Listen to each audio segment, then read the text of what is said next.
मौन के आरोप लगा रहा है, इस पर मेरी कोई प्रतिक्रिया नहीं होती है। जब कोई क्राइम का इंसिडेंट होता है, ये पूरी की पूरी जिम्मेवारी पुलिस की है। जहां तक की बात है उसके बारे में आप बोल रहे हैं, उसके बारे में हमारा तो यही है कि जो जरूरी एक्शन है जरूर होना चाहिए। जिसने भी कोई क्राइम किया हो उसको छोड़िए मत, लेकिन अगर किसी का मर्डर होगा तो कोई छूटेगा।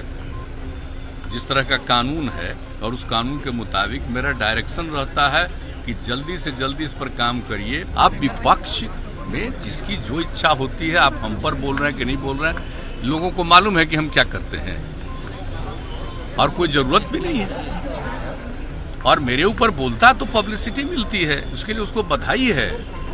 कोई काम मत करो, पब्लिसिटी लो। उनको तो टारगेट पूरा करना है, 20 लाख 40 लाख पहुंचाना है ऊपर।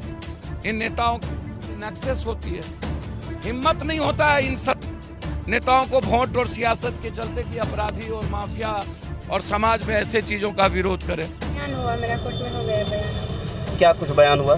जो हुआ हो गया, मुझे कोर्ट पे भरोसा है। अच्छा, आपको लगता है कि कब तक आपको इंसाफ मिल पाएगा? जब मिलेगा कोर्ट दिला देगा इंसान।